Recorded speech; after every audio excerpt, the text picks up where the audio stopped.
स्वागत है बच्चों आप सबका ज्योग्राफी ऑनलाइन क्लासेस में। आज हम ज्योग्राफी का पार्ट 1 में लेसन 5 जिसका नाम है प्राथमिक क्रियाएं, और इसमें हम प्राथमिक क्रियाओं के बारे में पूरा लेसन है। और ये जहाँ तक मेरी सोच से बहुत ही सिंपल और इजी चैप्टर है, और इसको हम बिल्कुल आसान तरीके से आपस में इस एनसीईआरटी की बुक है और इसी बुक से आपको रीडिंग और लेसन का जो थीम है उसको समझाएंगे, कोशिश करेंगे। तो आइए शुरू करते हैं। प्राथमिक क्रियाएं जैसा कि नाम से ही क्लियर है, प्राथमिक क्रियाएं जो होता है उसमें मनुष्य की जो कृषि और पशुपालन से संबंधित क्रियाएं होती हैं उनको शामिल किया जाता है। और यह क्रियाएं भी कई प्रकार की हैं और इसमें क्या क्या शामिल है तो इस लेसन में आपको बहुत विस्तार से स्पष्ट किया गया है। तो देखिए शुरू है, इसमें दिया गया है थोड़ा सा परिचय है। मानव के वे कार्यकलाप जिनसे आय प्राप्त होती है आर्थिक क्रिया कहा जाता है। तो जो क्रियाएं हैं, क्रियाओं में जो धन के उद्देश्य से जिनसे हमें कुछ आय अर्जित हो, इस उद्देश्य से जो क्रियाकलाप किए जाते हैं उनको हम क्या कहते हैं? आर्थिक क्रियाकलाप। आर्थिक क्रियाओं को मुख्य रूप से 4 वर्गों में विभाजित किया गया है। 4 वर्ग आपके 12th क्लास में है, आपने 10th में पढ़ा होगा। आर्थिक क्रिया मुख्य रूप से 3 थी, प्राथमिक, द्वितीयक एवं तृतीयक, और इसमें है चतुर्थक क्रियाएं भी। तो जैसे जैसे आपका सिलेबस बढ़ गया है जानकारी भी बढ़ेगी। प्राथमिक क्रियाएं प्रत्यक्ष रूप से पर्यावरण पर निर्भर हैं, यानी प्रकृति से संबंधित जो है, प्रकृति से सीधे संबंधित जो क्रियाएं हैं वो क्या कहलाएंगी? प्राथमिक क्रियाएं। क्योंकि ये पृथ्वी के संसाधनों जैसे भूमि, जल, वनस्पति, भवन निर्माण सामग्री एवं खनिजों के उपयोग के विषय में बतलाती हैं। तो ये सभी कैसी क्रियाएं हैं? प्राथमिक क्रियाएं हैं। इस प्रकार इसके अंतर्गत आखेट, भोजन संग्रह, पशुचारण, मछली पकड़ना, वनों से लकड़ी काटना, कृषि एवं खनन कार्य शामिल हैं। तो ये आप देखें जितने भी क्रिया हैं, शिकार करना, हमारा जो अर्ली मैन जीवन यापन करते थे, आदिकालीन जो जीवन यापन करते थे लोग, उस समय क्या था? लोग शिकार करते थे, भोजन को इकट्ठा करते थे, पशुओं को चराते थे, मछली पकड़ना और वनों से लकड़ी काटना, खेती करना, खनन कार्य करना, ये सब किस में आता है? प्राथमिक क्रियाओं में। उसके बाद और इसके अतिरिक्त इन कार्यों को करने वाले जो लोग हैं उनको हम क्या कहते हैं? लाल कॉलर श्रमिक। ये क्वेश्चन पूछा जाता है, ध्यान से आप देखिएगा। प्राथमिक कार्यकलाप करने वाले लोग, उनका कार्य क्षेत्र घर से बाहर होने के कारण लाल कॉलर श्रमिक कहलाते हैं। ये क्वेश्चन आता है, लाल कॉलर श्रमिक किसे कहते हैं? तो आंसर क्या है? और इस आंसर में एक चीज़ ध्यान देने की बात है, घर से बाहर होने के कारण। कौन से कार्य? प्राथमिक क्रियाकलाप। घर के बाहर होने वाले जो कार्य हैं, इन कार्यों में लगे हुए लोगों क्या कहते हैं हम? लाल कॉलर श्रमिक। अब इसमें देखते हैं आखेट एवं भोजन संग्रह। प्राथमिक क्रियाओं का ये एक स्वरूप है। मानव सभ्यता के आरंभिक युग में आखेट, देखिए 2 शब्द है, आखेट करना और भोजन संग्रह करना। ये कब का कार्य है? आरंभिक युग में। आदिमकालीन मानव अपने जीवन निर्वाह के लिए अपने समीप के वातावरण पर निर्भर रहता है, यानी उसके आसपास के जो पर्यावरण है वो उस पर डिपेंड होता है। किसके लिए? आखेट करने के लिए और भोजन संग्रह के लिए। उसका जीवन निर्वाह 2 कार्यों द्वारा होता था। पहला था पशुओं का आखेट करना और अपने समीप के जंगलों से खाने योग्य जंगली पौधे एवं कंदमूल आदि को इकट्ठा करना, एकत्रित करना। आदिम कालीन समाज जंगली पशुओं पर निर्भर रहता था। अति शीत एवं अत्यधिक गर्म प्रदेशों के रहने वाले लोग आखेट द्वारा जीवन यापन करते थे। जो शिकार मिलता था उसका वो भोजन संग्रह करते थे। और इसके अलावा तकनीकी विकास के कारण यद्यपि मत्स्य ग्रहण आधुनिकीकरण से युक्त हो गया, तथापि तटवर्ती क्षेत्रों में रहने वाले लोग अब भी मछली पकड़ने का कार्य करते हैं। अवैध शिकार के कारण जीवों की कई जातियां या तो लुप्त हो गई या फिर संकटापन्न है। प्राचीन काल के आखेटक पत्थर या लकड़ी के बने औजार, जो प्राचीन काल का शिकार करने का जो कार्य था वह कैसा था? इसके या तो लकड़ी के औजार बने होते थे या फिर पत्थर के बने होते थे, जिससे मारे जाने वाले पशुओं की संख्या सीमित रहती थी। भारत में शिकार पर क्यों प्रतिबंध लगाया गया? ये एक सोचनीय विषय है। क्यों प्रतिबंध लगाया गया? क्योंकि हमारा पर्यावरण संकटापन्न स्थिति में आ गया और हमें बहुत सारी हानियाँ होने लगी, जीवन मुश्किल में पड़ गया हमारा। भोजन संग्रह एवं आखेट प्राचीनतम ज्ञात आर्थिक क्रियाएं हैं और विश्व के विभिन्न भागों में यह कार्य विभिन्न स्तरों पर विभिन्न रूपों में किया जाता है। यह कार्य कठोर जलवायविक दशाओं में किया जाता है। इसे अधिकतर आदिमकालीन समाज के लोग करते हैं। देखिए, कहने का तात्पर्य भोजन संग्रह और आखेट का कार्य कौन करते हैं? आदिमकालीन समाज के लोग। ये अपने भोजन, वस्त्र एवं शरण की आवश्यकता की पूर्ति हेतु पशुओं पर निर्भर हैं और इस कार्य के लिए बहुत कम पूंजी, किस कार्य के लिए? पशु चराना और आखेट संग्रह करना, आखेट करना और भोजन संग्रह। इसके लिए ज़्यादा टेक्नोलॉजी की भी आवश्यकता नहीं है, बहुत कम पूंजी की ज़रूरत पड़ती थी और लो स्टैंडर्ड टेक्नोलॉजी की नॉलेज पर ही इसकी आवश्यकता थी। इसमें भोजन अधिशेष भी नहीं रहता और प्रति व्यक्ति उत्पादकता भी कम रहती है इसमें। ये देखिए, चित्र में दिया गया है, मिजोरम में संतरे एकत्र करती महिलाएं। और इसके अतिरिक्त ये वर्ल्ड का मैप है, इसमें जीवन निर्वाहन संग्रहण के क्षेत्र दिए गए हैं और इस पर विस्तार से चर्चा भी आगे करते हैं। भोजन संग्रह विश्व के 2 भागों में किया जाता है। मुख्य रूप से कितने भाग में किया जाता है भोजन एकत्र करने का कार्य? 2 भागों में। पहला है इसमें उच्च अक्षांश के क्षेत्र, जिसमें उत्तरी कनाडा, उत्तरी यूरेशिया एवं दक्षिणी चिली आते हैं, और निम्न अक्षांश के क्षेत्र। पहले हम देखते हैं इसमें उच्च अक्षांश। ये देखिए मैप दिया गया है, उच्च अक्षांश के क्षेत्रों में दिया गया है कनाडा और ये उत्तरी भागों में भोजन संग्रह के कार्य होता था।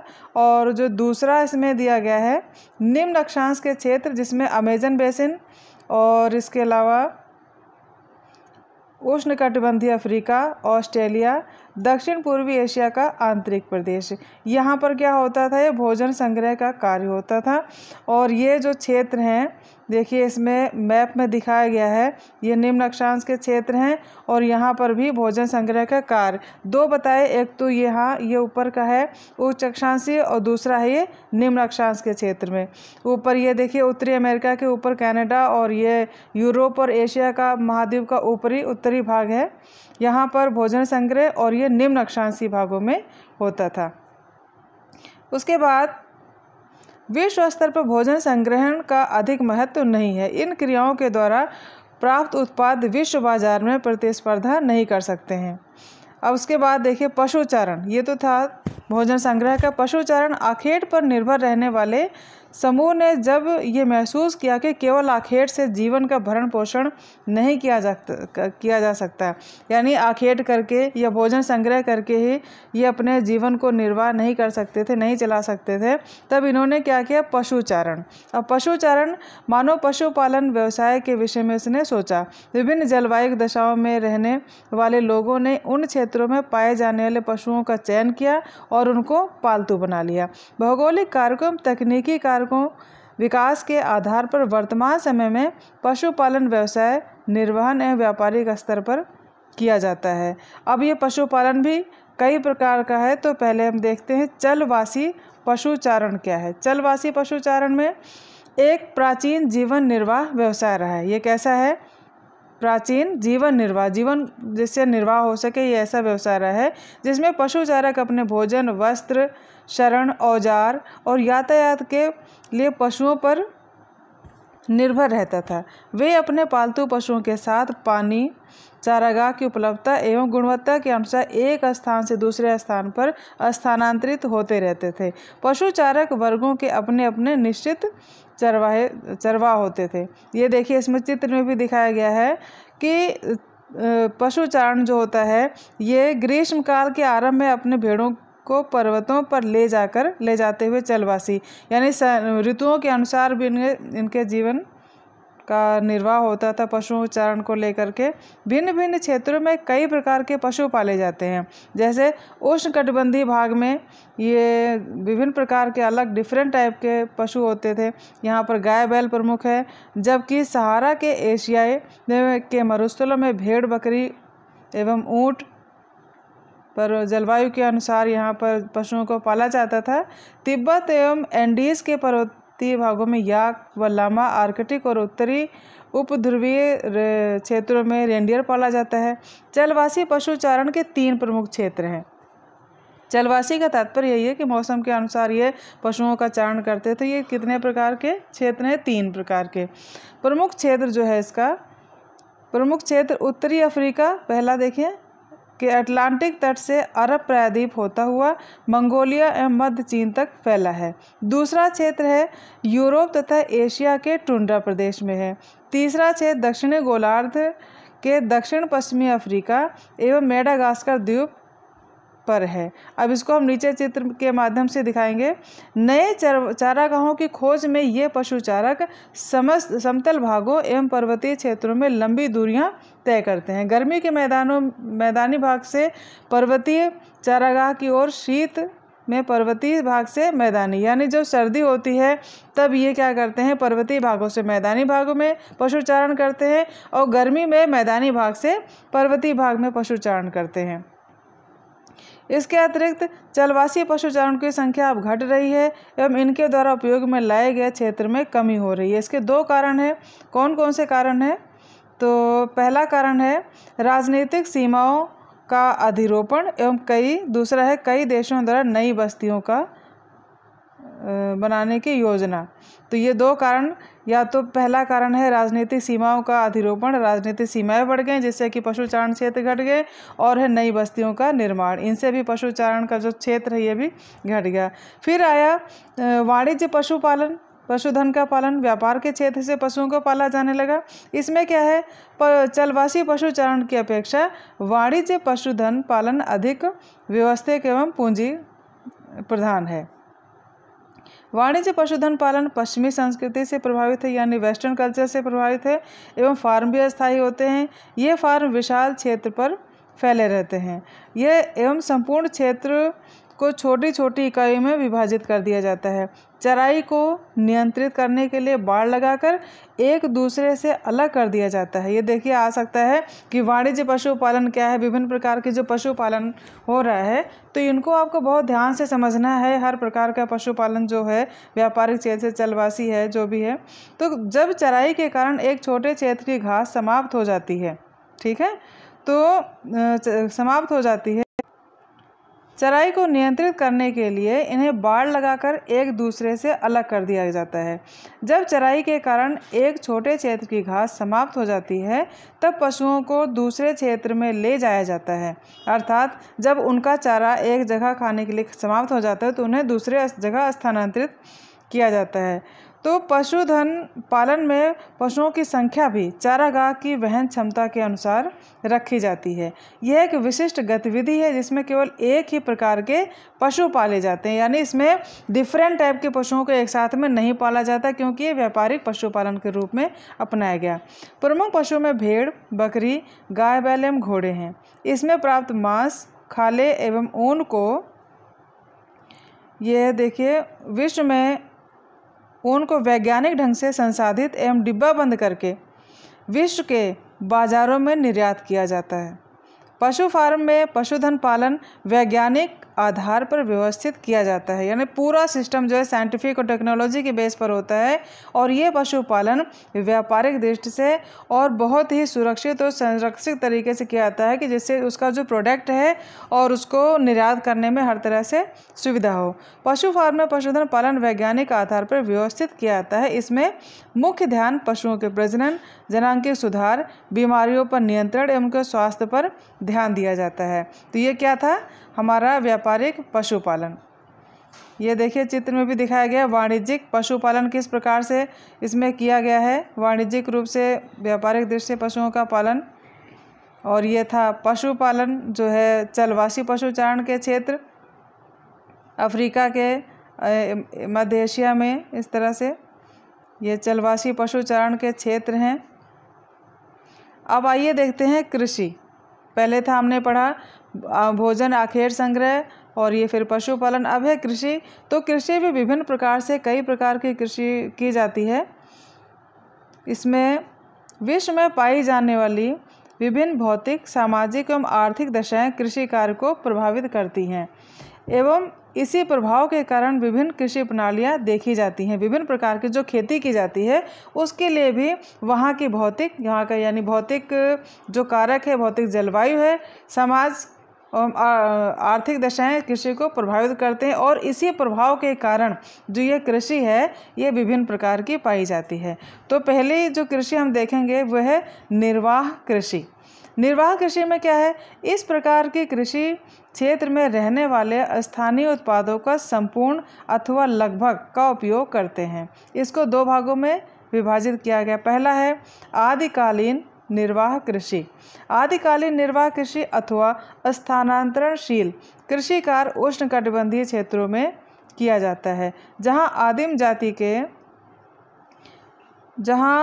जाति के लोग यह कृषि करते हैं। इसका क्षेत्र अफ्रीका, दक्षिणी एवं मध्य अमेरिका का उष्णकटिबंधीय भाग एवं दक्षिण पूर्वी एशिया है।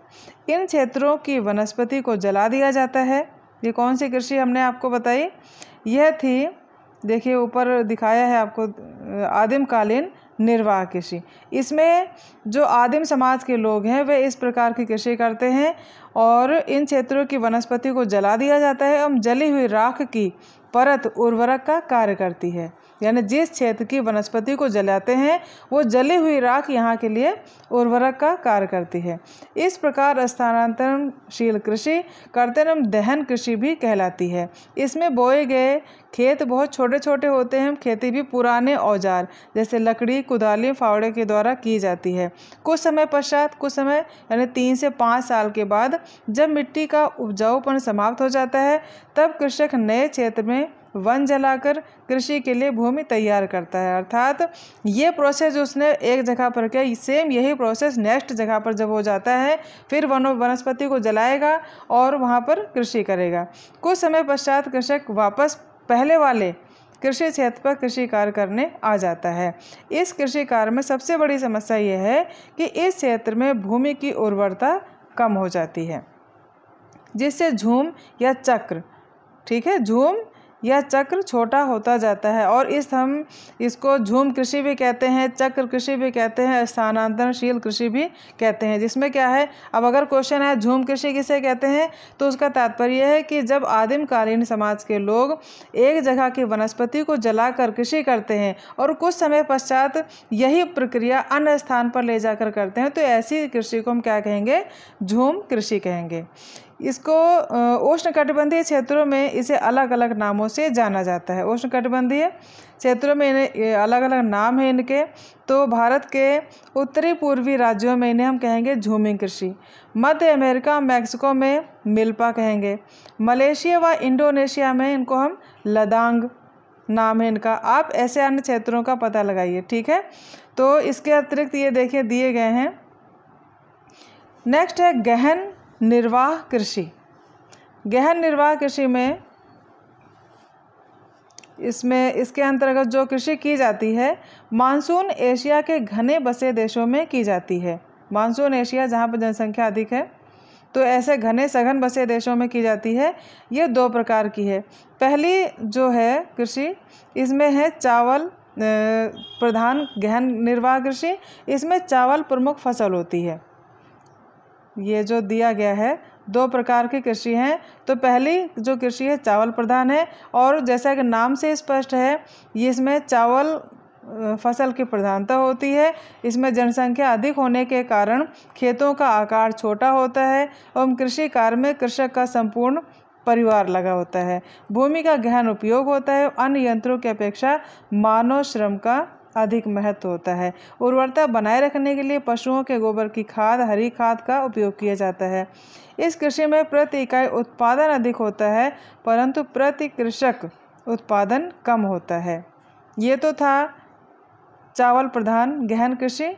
और दूसरा है जो प्रकार है चावल रहित गहन निर्वाह कृषि, यानी ऐसी कृषि जिसमें चावल की प्रधानता नहीं होती। मानसून एशिया के अनेक भागों में उच्चावच जलवायु, मृदा तथा अन्य भौगोलिक कारकों की भिन्नता के कारण धान की फसल उगाना प्रायः संभव नहीं है। उत्तरी चीन, मंचूरिया, उत्तरी कोरिया एवं उत्तरी जापान में गेहूं, सोयाबीन, जौ और सोरपम बोया जाता है। भारत में सिंध गंगा के मैदान के पश्चिमी भाग में गेहूं एवं दक्षिणी व पश्चिमी शुष्क भागों में भाग में प्रदेश में ज्वार बाजरा प्रमुख रूप से उगाया जाता है। कहाँ पर? चावल रहित कृषि में। इस कृषि की विशेषताएं वही हैं जो ऊपर भी बताया गया। चावल कृषि प्रधान की अंतर केवल इसमें है सिंचाई का। सिंचाई क्या है कि मतलब उसमें चावल प्रधान कृषि में सिंचाई अधिक है और चावल रहित कृषि में सिंचाई कम है। अगली है रोपण कृषि। रोपण कृषि में यूरोपीय लोगों ने विश्व के अनेक भागों में औपनिवेशिक काल, देखिए ध्यान दीजिए, यूरोपीय लोग जो थे उन्होंने विश्व के अनेक भागों में औपनिवेशिक काल में कृषि की और इसकी शुरुआत की। किसकी? रोपण कृषि की। इन्होंने वृहद स्तर पर लाभ प्रदान करने वाली कृषि है। यूरोपीय उपनिवेश ने अपने अधीन उष्णकटिबंधीय क्षेत्रों में चाय, कॉफ़ी और ये रबड़, कोको, कपास, गन्ना, केले एवं अनानास की पौध लगाई। इस कृषि की विशेषता यह है कि इसमें कृषि क्षेत्र का आकार बहुत विस्तृत होता है। इसमें अधिक पूंजी निवेश, उच्च प्रबंध एवं तकनीकी आधार पर वैज्ञानिक विधियों का प्रयोग किया जाता है। इसकी विशेषताएं हैं, आप ध्यान से देख लीजिए, सब दे रखा है। यह एक फसली कृषि है जिसमें किसी एक फसल के उत्पादन पर ही संकेंद्रण किया जाता है। यानी इसमें एक फसल में एक बार में सिर्फ एक ही फसल का रोपण किया जाता है, साथ में 2 या 3 या अधिक मिक्स करके नहीं रोपण किया जाता है। सस्ते श्रमिक मिल जाते हैं, यातायात विकसित होता है जिसके द्वारा बागान एवं बाजार सुचारू रूप से जुड़े रहते हैं। फ्रांस वासियों ने पश्चिमी अफ्रीका में कॉफ़ी एवं कोकोआ की पौध लगाई। ब्रिटेन वासियों ने भारत एवं लंका में चाय के बाग। अब जितने उपनिवेश है देखिए, ध्यान से सुनिएगा, इसको पढ़िएगा। तो फ्रांस ने क्या किया? पश्चिमी अफ्रीका में कॉफ़ी एवं कोकोआ के पौधे लगाए। ब्रिटेन ने क्या किया? भारत एवं लंका में चाय के बाग, मलेशिया में रबड़ के बाग एवं पश्चिमी द्वीप समूह में गन्ना एवं केले के बाग लगाए। ये कब था? औपनिवेशिक काल में। ठीक है। और ये कैसी कृषि है? रोपण कृषि। स्पेन एवं अमेरिका वासियों ने फिलीपाइंस में नारियल व गन्ने के बागान लगाए। इंडोनेशिया में एक समय गन्ने की कृषि में हॉलैंड वासियों का एकाधिकार था। ब्राज़ील में अभी भी कुछ कॉफ़ी के बागान फजेंडा कहे जाते हैं। ये भी एक क्वेश्चन आ सकता है, फजेंडा किसे कहते हैं? तो फजेंडा का आंसर आप कैसे लिखेंगे? ब्राज़ील में कॉफ़ी के बागान को हम फजेंडा कहते हैं। तो ये सब क्या था? यूरोप वासियों के नियंत्रण में था। ये देखिए, इसमें चित्र में दिखाया गया है कि रोपण कृषि की जा रही है। इसमें चित्र संख्या 5.9 में ये रोपण कृषि है। वर्तमान में अधिकतर ये है, देखिए ये रोपण कृषि है और वर्तमान में अधिकतर बागानों का स्वामित्व देशों की सरकार अथवा नागरिकों के नियंत्रण में है। उसके बाद आइए देखते हैं विस्तृत वाणिज्य अनाज कृषि। ये नेक्स्ट है। मध्य अक्षांशीय जो देश हैं उनके आंतरिक अर्ध शुष्क प्रदेशों में इस प्रकार की कृषि की जाती है। इसकी मुख्य फसल है गेहूँ। यद्यपि अन्य फसलों जैसे मक्का, जौ, राई एवं जई भी बोई जाती है। इस कृषि में खेतों का आकार बहुत बड़ा एवं जो खेत जोतने में से फसल काटने तक सभी कार्य यंत्रों का उपयोग किया जाता है। इसमें प्रति एकड़ उत्पादन कम होता है परंतु प्रति व्यक्ति उत्पादन अधिक होता है। ये देखिए, ये चित्र है। इस चित्र में दिखाया गया है कि किस प्रकार से ये जो कृषि कार्य इसमें हो रहा है। इसके अंतर्गत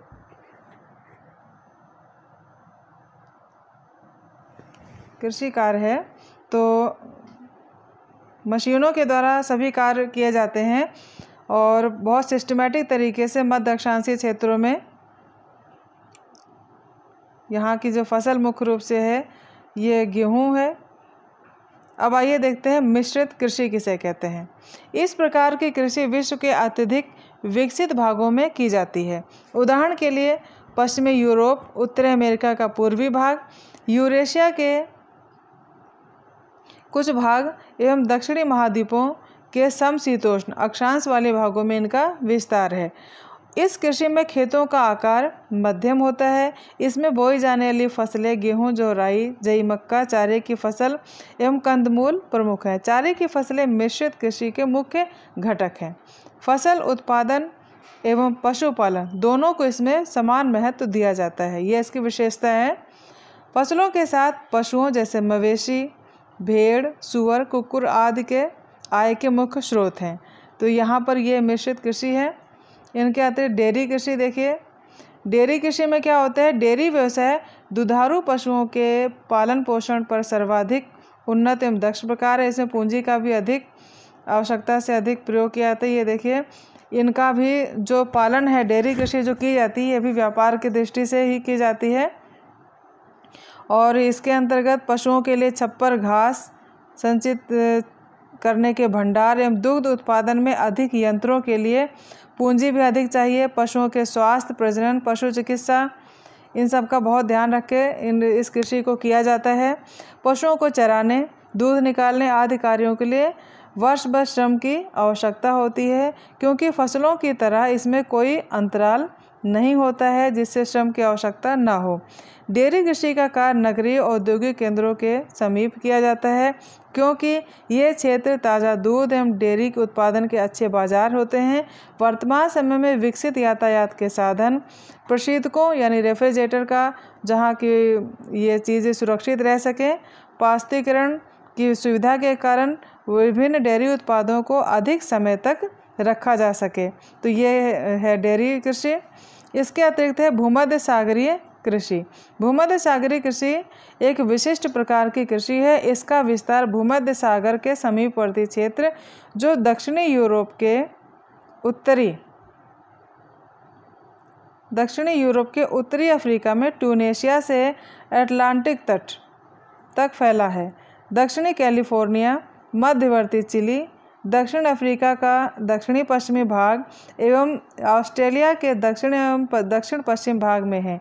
खट्टे फलों की आपूर्ति करने में यह क्षेत्र महत्वपूर्ण है। तो ये भी बहुत इम्पोर्टेंट पॉइंट है कि भूमध्य सागरीय क्षेत्र किस प्रकार के फलों के लिए प्रसिद्ध है या तो इसका आंसर होगा खट्टे फलों। यहाँ पर अंगूर की जो बागान है, बहुत अंगूर की कृषि की जाती है। अंगूर की कृषि देखिए लिखा है नीचे, भूमध्य सागरीय क्षेत्र की विशेषता है। इस क्षेत्र में कई देशों में अच्छे किस्म के अंगूर से उच्च गुणवत्ता वाली मदिरा का उत्पादन किया जाता है। निम्न श्रेणी के अंगूरों को सुखाकर मुनक्का एवं किशमिश बनाई जाती है। अंजीर एवं जैतून भी यहाँ उत्पन्न होता है। कहाँ पर? भूमध्य सागरीय। भूमध्य सागरीय की विशेषता है कि शीत ऋतु में वर्षा होती है यहाँ पर। शीत ऋतु में जब यूरोप एवं संयुक्त राज्य अमेरिका में फलों एवं सब्जियों की मांग होती है, तब इसी क्षेत्र से पूरी की जाती है। ये देखिए, स्विट्जरलैंड का एक क्षेत्र है, अंगूर का एक बाग दिखाया गया है इसमें। तो यह भूमध्य सागरीय क्षेत्र की बहुत बड़ी विशेषता है यहाँ पर। आइए अब देखते हैं बाजार के लिए सब्जी खेती एवं उद्यान कृषि। तो इसमें इस प्रकार की कृषि में अधिक मुद्रा मिलने वाली फसलें जैसे सब्जियां, फल, पुष्प लगाए जाते हैं, जिनकी मांग नगरीय क्षेत्रों में होती है। इस कृषि में खेतों का आकार छोटा होता है एवं खेत अच्छे यातायात साधनों के द्वारा नगरीय केंद्रों जहां ऊंची आय वाले उपभोक्ता रहते हैं, इसमें गहन श्रम एवं अधिक पूंजी की आवश्यकता होती है। और कृषि कैसी है? सब्जी खेती एवं उद्यान कृषि है। और इसके अतिरिक्त सिंचाई, उर्वरक, अच्छी किस्म के बीज, कीटनाशी, और ये है देखिए इसमें दिया हुआ है डेयरी कृषि के क्षेत्र। यहाँ पर जितना है ब्लैक पॉइंट है, ये सब है डेयरी कृषि इस वर्ल्ड के मैप में। पश्चिमी यूरोपीय तटीय भाग, और ये जो बाजार के लिए सब्जी कृषि है दे रखा है उद्यान कृषि। गृह एवं शीत क्षेत्रों में कृत्रिम ताप का भी इस कृषि में उपयोग होता है। इस प्रकार की कृषि उत्तरी पश्चिमी यूरोप, संयुक्त राज्य अमेरिका के उत्तरी पूर्वी भाग और भूमध्य सागरीय प्रदेश में अधिक विकसित है, जहां औद्योगिक क्षेत्रों में जनसंख्या घनत्व अधिक है। नीदरलैंड पुष्प उत्पादन में विशिष्टीकरण रखता है। यहाँ से बागवानी फसल विशेषता ट्यूलिप, एक प्रकार का फूल, सभी जानते हैं ट्यूलिप का पुष्प बहुत सुंदर होता है, पूरे यूरोप के प्रमुख शहरों में भेजा जाता है। जिन प्रदेशों में कृषक केवल सब्जियां पैदा करता है, वहाँ इसको ट्रक कृषि का नाम दिया गया है। ट्रक फार्म एक बाजार के मध्य की दूरी जो एक ट्रक रात भर में तय करता है, उसी आधार पर इसका नाम ट्रक कृषि रखा गया है। पश्चिमी यूरोप एवं उत्तरी अमेरिका के औद्योगिक क्षेत्रों में उद्यान कृषि के अलावा कारखाना कृषि भी की जाती है। इसमें पशुधन पाला जाता है, जिनमें विशेषतः गाय, बैल और कुकुर होते हैं। इन्हें बाड़े पर कारखाने में तैयार बनाए भोजन पर रखा जाता है एवं उनकी बीमारियों का भी ध्यान रखा जाता है। इनमें भवन निर्माण, यंत्र खरीदने, प्रकाश एवं ताप की व्यवस्था करने एवं पशु चिकित्सा के लिए बहुत अधिक धन की आवश्यकता होती है। अच्छी नस्ल का चुनाव करना, और ये देखिए इसमें दिया हुआ है सब्जियों का जो उत्पादन है सब नगरों के नज़दीक ही है। प्रजनन की वैज्ञानिक विधियों कुक्कुर एवं पशुपालन के महत्वपूर्ण लक्षण हैं। इसके अलावा कृषि करने वाले संगठन के आधार पर भी कृषि के प्रकारों का वर्गीकरण किया जा सकता है। कृषि संगठन कृषक का खेतों पर अपना अधिकार एवं उस पर सरकारी नीतियां जो कृषि में सहायक होती हैं से प्रभावित हैं। अब आइए देखते हैं सहकारी कृषि किसे कहते हैं। सहकारी, जब कृषकों का एक समूह अपनी कृषि से अधिक लाभ कमाने के लिए स्वेच्छा से एक सहकारी संस्था बनाकर कृषि कार्य संपन्न करे, उसे सहकारी कृषि कहते हैं। इसमें ये देखिए, ये बहुत ही महत्वपूर्ण पॉइंट है। इसमें पूछा जाता है कि सहकारी कृषि किसे कहते हैं, तो इसका आंसर आप लिखना है जब कृषकों का एक समूह, देखिए कृषकों का एक समूह अपनी कृषि से अधिक लाभ पाने के लिए, लाभ कमाने के लिए अपनी इच्छा से सहकारी संस्था बनाकर कृषि कार्य करता है, तो उसे हम क्या कहेंगे, सहकारी कृषि। इसमें व्यक्तिगत फार्म अक्षुण्ण रखते हुए सहकारी रूप में कृषि की जाती है। ठीक है, तो ये बहुत ही सिंपल सा आंसर है, आप इसको ध्यान से पढ़िए। सहकारी संस्था कृषकों को सभी रूप में सहायता करती है। यह सहायता कृषि कार्य में आने वाले सभी चीज़ों की खरीद करने, कृषि उत्पाद को उचित मूल्य पर बेचने एवं सस्ती दरों पर प्रसंस्कृत साधनों को जुटाने के लिए होती है। सहकारी आंदोलन 1 शताब्दी पूर्व प्रारंभ हुआ था एवं पश्चिमी यूरोप के डेनमार्क, नीदरलैंड और बेल्जियम, स्वीडन, इटली में यह सफलतापूर्वक चला है। सबसे अधिक सफलता इसे डेनमार्क में मिली, जहां प्रत्येक कृषक इसका सदस्य है। किसका? सहकारी कृषि जो समितियां जो बनाई जाती हैं। डेनमार्क में यह आंदोलन सर्वाधिक सफल रहा, वहाँ जहाँ व्यावहारिक रूप से यह प्रत्येक कृषक इसका सदस्य है। सामूहिक कृषि किसे कहते हैं? सामूहिक कृषि इस प्रकार की कृषि का आधारभूत सिद्धांत ये होता है कि इसमें उत्पादन के साधनों का स्वामित्व संपूर्ण समाज एवं सामूहिक श्रम पर आधारित होता है। कृषि का यह प्रकार पूर्व सोवियत संघ में प्रारंभ हुआ था, जहां कृषि की दशा सुधारने एवं उत्पादन में वृद्धि का व आत्मनिर्भरता प्राप्ति के लिए सामूहिक कृषि की जाती है। इस प्रकार की सामूहिक कृषि को सोवियत संघ में कोलखोज का नाम दिया गया है। सभी कृषक अपने संसाधन जैसे भूमि, पशुधन एवं श्रम को मिलाकर कृषि कार्य करते हैं। ये अपनी दैनिक आवश्यकताओं की पूर्ति के लिए भूमि का छोटा सा भाग अपने अधिकार में भी रखते हैं। ये तो था पूरा कृषि और उसके प्रकार। अब है इसी में अंतिम जो पॉइंट है, खनन है। खनन किसे कहते हैं, खनन और इसका क्या प्रोसेस है, कौन से कारक प्रभावित करने वाले हैं, इसको आइए देखते हैं। मानव विकास के इतिहास में खनिजों की खोज की गई कि कई अवस्थाएं देखी जा सकती हैं, जैसे ताम्र युग, यानी खनिज जो हमारे आप सामने हैं उसके भी कई युग थे, जैसे दिया गया ताम्र युग, कांस्य युग एवं लौह युग। प्राचीन काल में खनिजों का उपयोग औजार बनाने, बर्तन बनाने एवं हथियार बनाने तक ही सीमित था। इसका वास्तविक विकास औद्योगिक क्रांति के पश्चात ही संभव हुआ एवं निरंतर इसका महत्व बढ़ता गया। खनन कार्य को कौन कौन से ऐसे कारक हैं जिससे कि ये प्रभावित होता है, तो खनन कार्य की लाभप्रदता 2 बातों पर निर्भर करती है। पहला कारक है भौतिक कारक, जिसमें खनिज निक्षेपों के आकार, श्रेणी एवं उपस्थिति की अवस्था को शामिल करते हैं। यानी खनिज की निक्षेप का जो आकार है कैसा है, श्रेणी कैसी है और उसकी लोकेशन की अवस्था कैसी, ये सब इसका भौतिक कारक में आते हैं।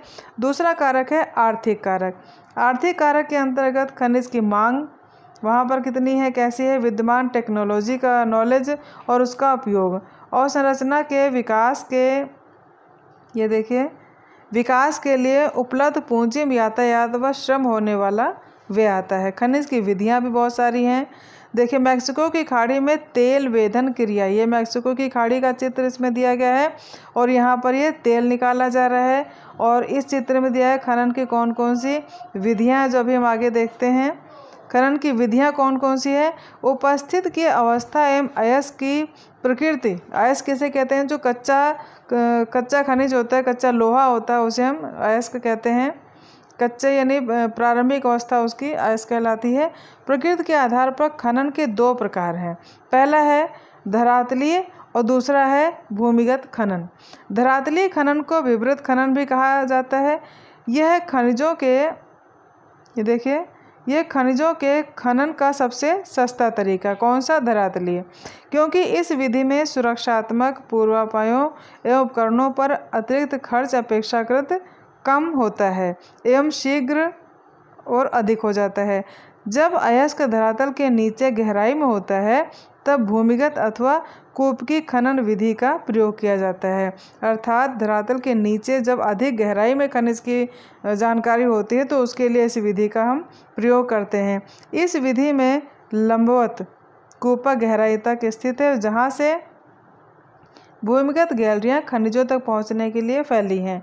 इन मार्गों से होकर खनिजों का निष्कर्षण एवं परिवहन धरातल तक किया जाता है। खदान में कार्य करने वाले श्रमिकों तथा निकाले जाने वाले खनिजों के सुरक्षित एवं प्रभावी आवागमन हेतु इसमें विशेष प्रकार की लिफ्ट, बेधक, माल ढोने की गाड़ियाँ, वायु संचार प्रणाली की आवश्यकता होती है।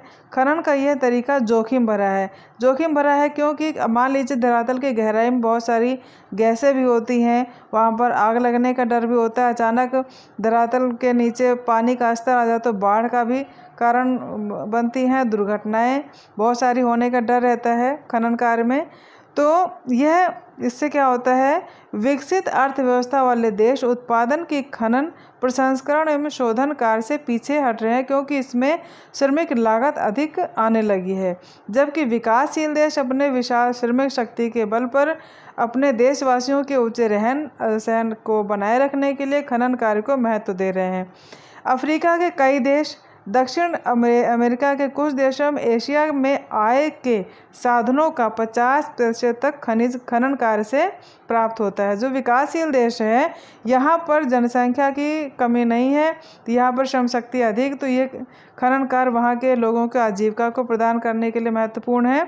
तो ये तो था पूरा चैप्टर प्राथमिक क्रिया। और प्राथमिक क्रिया में आज हमने देखा कि इस क्रिया के अंतर्गत कृषि कार्य से संबंधित, पशुओं से संबंधित जितने भी क्रियाकलाप हैं, जितने भी प्रकार के क्रियाकलाप हैं, वो चाहे भोजन संग्रह हो या खेत काल हो या खनन कार्य हो, इस प्रकार की सभी क्रियाएं प्राथमिक क्रियाओं के अंतर्गत आती हैं। और उम्मीद है कि आपने इस NCERT के लेसन को बहुत अच्छे तरीके से समझा होगा, सुना होगा, देखा होगा। अगर आपको मेरा वीडियो अच्छा लगा तो आप लाइक करें, शेयर करें, सब्सक्राइब करें चैनल को, जिससे कि इस लेसन का जो नेक्स्ट वीडियो आएगा इसके क्वेश्चन आंसर और इम्पोर्टेंट पॉइंट को लेकर जो मैं वीडियो बनाऊँ आपके पास तुरंत नोटिफिकेशन आ जाए। तो थैंक यू, टेक केयर, अपना ध्यान रखिए।